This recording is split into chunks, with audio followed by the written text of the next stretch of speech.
Kembali bersama Niaga AWANI, Presiden Amerika Syarikat Donald Trump mengambil risiko meningkatkan lagi ketegangan hubungan Amerika dengan China menerusi tindakannya menandatangani rang undang-undang yang menyokong aktivis pro-demokrasi di Hong Kong. Ini turut dikuatiri merumitkan percubaan kedua negara itu mempersetujui perjanjian perdagangan selepas lebih setahun mereka terjebak dalam perang dagang. Kekhawatiran itu disuarakan oleh Trump sendiri. Bagaimanapun, RUU itu hampir mendapat persetujuan sebulat suara di Kongres dan Senat Amerika.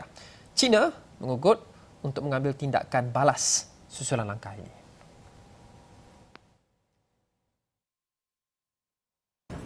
As we recognize that with the trade war or the trade negotiation, always, especially with the primary election in the Democratic Party, lots of criticism of how U.S. President Trump might face of how he override human rights by trade deal, or how human rights condition in Hong Kong is being hijacked by business interests. And I think with the upcoming US presidential election or next year, it will just put more pressure on US president, because no matter he signed on the bill or not, the act will still pass. And that's why for him to sign on the bill, as last actions speak louder than words. Shan Said, Ketua Pakar Ekonomi IQI Juai menyertai kami di talian sekarang. Shan, China has promised to take, quote, strong countermeasures following this. What do you think those will be? I think, in my opinion, China will increase tariff on U.S. exports. They will reduce the buying of soya bean. That will hurt the Americans more than the Chinese. And with this trade war continue to go on, American consumers will continue to suffer more, as they will continue to pay $831 per month more because of this trade war. And Trump is trying to use this Hong Kong card, to get concession. But in my opinion, Chinese will not budge, and this will backfire the U.S. administration more.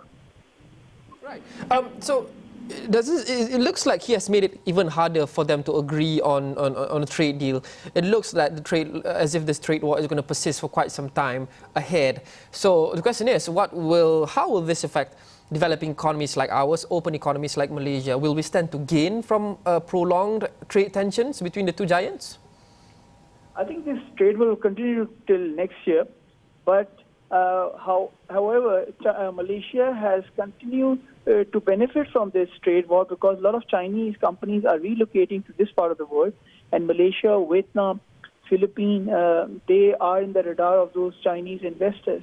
So Malaysia has not suffered a lot, because Malaysia is aligned with China, because Malaysia, as you know, is an important player of Belt and Road, and because of Malaysia's strategic geography, that is Strait of Malacca, that makes Malaysia an ideal choice for many investors, not only for China, but globally. So I think Malaysia is not suffering as much as compared to Japan or South Korea. And Malaysia continues to benefit from this trade war. What's the strategy, though, by Trump? Because it seems as though his priority is always the economy and making this trade deal work. It's surprising to some, including myself, I think, to admit that he has gone this way, putting at risk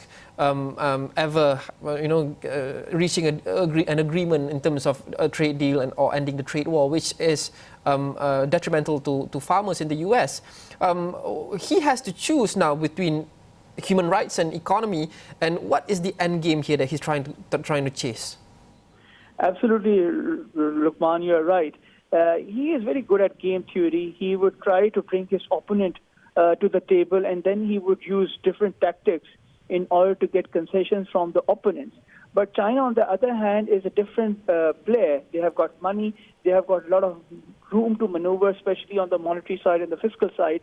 On the other hand, U.S. has got very little room to maneuver, especially on the monetary and fiscal side, because the fiscal deficit is already touching $1.2 trillion. So I think U.S. is on the losing side.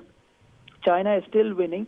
But I think, as you know, 2020 is an election year. He's trying to show that he has got strength and he is going to win this trade war, and with Ukraine scandal impeachment coming up very strongly. So I think Trump has got a lot of things on his plate to resolve. But in my opinion, China is winning this trade war. It is not U.S. Right, thanks so much Shan Said, Ketua Pakar Ekonomi IQI Juai membincangkan berkenaan dengan tindakan Donald Trump menandatangani RUU yang menyokong aktivis pro-demokrasi di Hong Kong dan apa kesannya kepada ketegangan perdagangan antara Amerika dengan China. Itu sahaja untuk Niaga Awani untuk hari ini. Terima kasih kerana menonton. Saya Luqman Haris. Assalamualaikum. Salam hormat. Kita jumpa lagi.